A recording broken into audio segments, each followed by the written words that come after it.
आखिर क्या वजह है कि सागर नोनिया की चमत्कारी और रहस्यमयी बावड़ी का जल खत्म हो गया है। नोनिया की इस बावड़ी को चमत्कारी और रहस्यमयी बावड़ी माना जा रहा था। चमत्कार मानकर लोग यहाँ पूजा अर्चना करने लगे थे। अब इस बावड़ी का पानी खत्म हो गया है। बावड़ी धाम पर एक दिन में लाखों लोग पहुंच रहे थे। बागेश्वर धाम से ज्यादा भीड़ यहाँ जुट रही थी।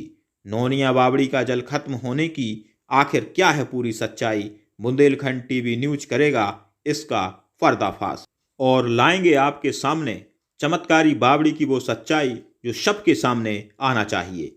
बुंदेलखंड टीवी न्यूज की पड़ताल में एक एक सच्चाई निकलकर सामने आई। कैसे खुदाई में बावड़ी निकली और कैसे चमत्कारी बावड़ी बनी और अब क्या वजह है कि बावड़ी का पानी अचानक से खत्म हो गया है। बुंदेलखंड टीवी न्यूज की खास रिपोर्ट में विवेक कौशिक के साथ देखिए बावड़ी से जुड़ा पल पल का अपडेट। बावड़ी के सामने आने और चमत्कारी होने की शुरुआत से लेकर बावड़ी का पानी खत्म होने तक की पूरी कहानी वीडियो के अंत तक बने रहें। सागर नोनिया की चमत्कारी और रहस्यमय बावड़ी की प्रसिद्धि किसी से छिपी नहीं है, जो आज आस्था का केंद्र बनी हुई है। यहाँ रोजाना लाखों की संख्या में श्रद्धालु पहुंच रहे हैं और देवीय चमत्कार मानकर बावड़ी धाम पर पूजा पाठ भी कर रहे हैं। साथ ही श्रद्धालु इस चमत्कारी बावड़ी के पानी को गंगा जल की तरह बोतलों में भरकर घर ले जा रहे हैं। यहाँ पहुंचने वाले लोगों का दावा है कि बावड़ी का पानी पीने से कई रोग सहित बीमारियां ठीक हो रही हैं। वहीं हर दिन अब यहाँ लाखों लोग पहुंचने का अनुमान है। अचानक इतनी बड़ी संख्या में बावड़ी धाम पर भीड़ जुटने से लोग हैरान हैं। अब नोनिया की चमत्कारी बावड़ी के प्रति लोगों की आस्था गहरी हो चुकी है। लाखों की भीड़ को देखते हुए प्रशासन ने श्रद्धालुओं की सुरक्षा व्यवस्था के लिए पुलिस बल भी तैनात कर दिया है। जल लेने और देवीय शिला के दर्शन को उमड़ी भारी भीड़। आस्था, विश्वास और चमत्कार का केंद्र बनी हुई नोनिया की चमत्कारी बावड़ी पर भक्तों की भीड़ उमड़ रही है। सागर मुख्यालय से करीब 60 किलोमीटर दूर नोनिया गांव के जंगल में पिछले 2 माह पहले इस चमत्कारी बावड़ी खुदाई में निकली थी।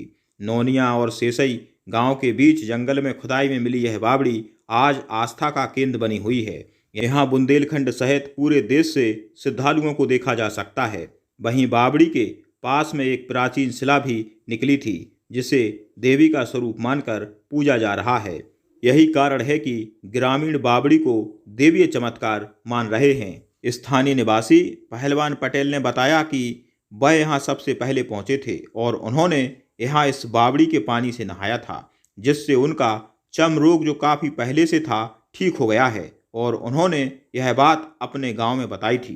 तभी से यहाँ लोगों का पहुंचना शुरू हुआ है। हैरानी की बात यह है कि अब कई लोग दावा कर रहे हैं कि उनके लिए भी कई रोगों में आराम मिला है। इस तरह इस बावड़ी को देवी और चमत्कारी बावड़ी लोग मान रहे हैं। वहीं बावड़ी कितनी पुरानी है यह अंदाजा नहीं लगाया जा सकता है। बावड़ी पत्थर से बनी हुई है जो हजारों साल पुरानी बताई जा रही है, जिसके चलते लोग इसे ऐतिहासिक और पौराणिक मान रहे हैं। हालांकि इस बावड़ी की वैज्ञानिक जांच अभी तक नहीं हुई है और ना ही पुरातत्व विभाग ने इसकी पुष्टि की है। भीड़ को देखते हुए तैनात हुई पुलिस। नोनिया गांव के पास निकली चमत्कारी बावड़ी की खबर आसपास के इलाके में आग की तरह फैल गई। दूर दूर से लोग पैदल व निजी वाहनों से बावड़ी के दर्शन करने पहुंच रहे हैं। दर्शन करने के बाद बावड़ी का पानी लोग बोतलों में भरकर घर ले जा रहे हैं। भीड़ बढ़ने पर लोगों की सुरक्षा और व्यवस्था आदि के लिए पुलिस बल को तैनात किया गया है। सागर नोनिया की चमत्कारी और रहस्यमय बावड़ी की प्रसिद्धि इतनी बड़ी कि एक दिन में लाखों श्रद्धालु बावड़ी धाम पर जल लेने के लिए पहुंच रहे हैं। बावड़ी की गहराई 15 से 20 फीट बताई जा रही है। पहले तो यह बावड़ी लबालब भरी रहती थी, तब यहाँ हर रोज 4 से 5 हजार श्रद्धालु ही पहुंच रहे थे, पर अब हर रोज लाखों श्रद्धालुओं के पहुंचने से बावड़ी का जल स्तर कम हो गया है। यही वजह है कि बावड़ी का पानी ना के बराबर ही बचता है। हालांकि बावड़ी में अच्छा जल स्रोत होने से बावड़ी का पानी पूर्ण रूप से खत्म नहीं होता है और यहाँ पहुँचने वाले श्रद्धालुओं को जल लेने के लिए पानी की कमी नहीं रहती। बावड़ी की गहराई कम होने और लाखों श्रद्धालुओं के एक साथ जल लेने के लिए पहुँचने से बावड़ी का जल स्तर कम हो जाता है, पर बावड़ी में अच्छा जल स्रोत होने से जल की कमी नहीं आती है। बावड़ी के जल खत्म होने के पीछे यह थी पूरी सच्चाई। बुंदेलखंड टीवी न्यूज़ से विवेक कौशिक की खास रिपोर्ट।